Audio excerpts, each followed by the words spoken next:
السلام عليكم. هكلمك عن موضوع مهم جدا، موضوع بيزيد كتير جدا اليومين دول. كل الناس يقوم من النوم يقول لك يا دكتور انا اول ما بقوم من النوم الاقي كعبي بيوجعني او بطن رجلي كله بيوجعني. يا دكتور انا خدت علاج للنقرس وما جابش معايا نتيجه. يا دكتور رحت جبت الفوار الفلاني اللي انا عارفه ان هو بيخفف معايا النقرس ما حسنليش رجلي. الموضوع ده مهم جدا علشان هو بيختلط على كثير من الناس او حتى على كثير من الدكاتره وبيشخصوه على انه نقرس. طب هو فعلا الموضوع ده نقرس ولا حاجه تانية؟ العيان يقول لك يا دكتور انا اول ما بقوم من النوم الاقي شكه جامده في كعبي او كاني دايس على مسمار. بعد ما امشي شويه كده بالعربي اول جسمه ما يسخن يبدا الوجع يختفي. الموضوع ده نقرس ولا حاجه تانية؟ الحقيقه الموضوع ده اسبابه كتير غير النقرس. على الاقل خلينا نقول ان في حاجات تانية غير النقرس بتعمل الوجع ده. ايه هي الاسباب اللي ممكن تكون بتعمل لنا الوجع دوت وبنشخصها ازاي وبنعالجها ازاي ونتجه لانه طبيب بالظبط؟ في حاجات منها دكتور الباطنه بعالجها، في حاجات تحتاج التوجه لدكتور العظام، دكتور العلاج الطبيعي، في حاجات بتحتاج لدكتور الاعصاب. اول حاجه الشكوى بتيجي ازاي؟ العيال بيقول لك يا دكتور رجلي بتوجعني جدا من تحت اول ما اقوم من النوم، وبعد شويه لما امشي بتحسن، بس لو وقفت كتير او جسمي زي ما نقول برد ترجع توجعني تاني. والحاجات ديت بتضايق الناس قوي. اول حاجه لانه مش عارف ايه ده، تاني حاجه بيبقى بيتألم ما بيقدرش يمارس حياته طبيعي. في اسباب كتير زي ما قلنا، بعضها بسيط وبعدها محتاج اهتمام وفحص دقيق والتوجه لمتخصص. اول سبب من اسباب وجع باطن القدم او كعب الرجل، اكتر سبب بنشوفه هو حاجه اسمها التهاب اللفافه الاخمصيه بتاعه القدم، بلانتر فاشيايتس. وده التهاب بيحصل في النسيج اللي بيربط الكعب بباقي القدم، نسيج بيربط كعب الرجل بباقي القدم من تحت كده. تلاقي نفسك اول ما تقومي من النوم وتدوسي على الارض تحسي بشكه جامده كده في الكعب او تحت الرجل، وبعدين الالم يقل شويه اول ما تتحركي او تمارسي يومك عادي، جسمك يسخن بس يرجع يزيد تاني لو وقفت كتير. ايه اسبابه بقى؟ اكتر اسباب لالتهاب اللفافه الاخمصيه دوت لبس مثلا جزمه او شوز مش مريح، او صلب الجزم الناشفه بتاعت زمان ديت، زياده الوزن، واحد بيقف كتير الوقوف لفترات طويله، او بيجري على ارض ناشفه، او بيمشي على ارض صلبه زي اللي بيمشي مباشر على السيراميك كده في البيت. في كمان حاجه اسمها الشوكه العظميه، ودي تاني اشهر الاسباب. دي بتحصل نتيجه ترسب الكالسيوم تحت عظمه الكعب بسبب الشد المستمر على عظمه الكعب. الالم فيها بيكون زي شكه المسمار كده في الكعب، خصوصا اول ما بنصحى من النوم. في سبب ثالث، في ناس رجليهم بتوجعهم من تحت بسبب ان هم بيوقفوا كتير في الشغل، يعني الاجهاد او التعب، زي المدرسين، الصيادله، العمال. ده بيحصل التهاب بسيط في العضلات والاربطه. سبب رابع، عندنا شكل القدم كمان بيفرق في الوجع دوت. لو عندنا قدم مسطحه فلات فوت، او عندك عكس الفلات فوت اللي هو تقوس عظم رجلك مقوس هاي ارش فوت، ده بيخلي الوزن بيتوزع غلط على الرجل، وده لوحده ممكن يعمل وجع والتهابات في باطن الرجل.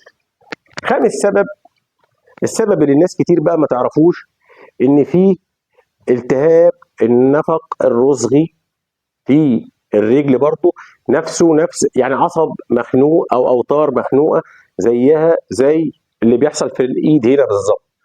وده سببه ان العصب اللي ماشي في جنب الكعب من جوه بيتضغط جوه نفق ضيق شويه، وهنا المريض بيحس بايه بقى؟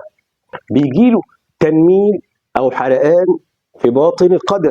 ساعات الألم يمتد للكعب أو الأصابع، ياخد بطن الرجل كلها، بيزيد بالليل أكتر أو بعد الوقوف لفترات طويلة. أسبابه إيه؟ لو بتحصل التواءات متكررة في الكاحل، رجليك انتنت كذا مرة تحتيك، أو بتلبس أحذية ضيقة برضه بتضغط على الأعصاب والأوتار ديت، بيعمل تورم أو التهابات في الأوتار والأعصاب. تورم أو التهابات في الأوتار أو الأعصاب، بيعمل تورم أو التهابات في الأوتار والأعصاب. علاج الحالة دي إيه بالذات؟ راحة، نعمل كمادات تلج على الرجل، مسكن بسيط، لبس حذاء مريح.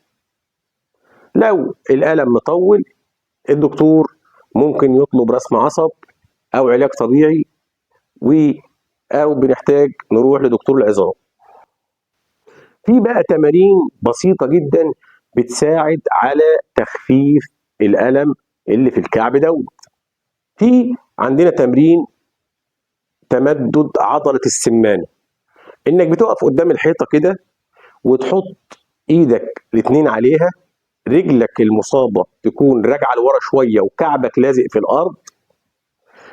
لما بتميل جسمك لقدام، أول ما تحس إن في شد خفيف كده في عضلة السمانة بتاعتك، اثبت 20 ثانية وكرر الموضوع ده 3 مرات ورا بعض. ده أول تمرين. تاني تمرين، في تمرين بنعمل شد على باطن القدم، وانت قاعد تحط رجلك المصابة على فخدك التانية، حط رجل على رجل كده، بإيدك امسك صوابع رجلك اللي هي مصابة، شدها ناحيتك كده لحد ما تحس بإن باطن القدم اتشد كده، اثبت 20 ثانية، كرر الموضوع ده 3 مرات.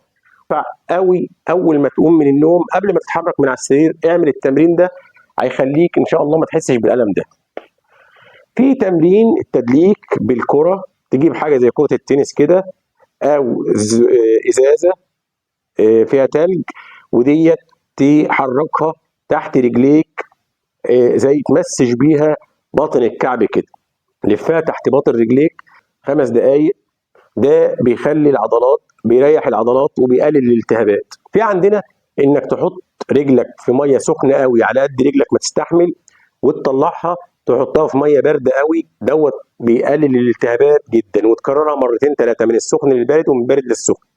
في عندنا تمارين المنشفه، ان انت بتحط فوطه على الارض وتحاول تشدها ببطن رجلك عليك كده، وتكرر الموضوع ده مرتين او 3.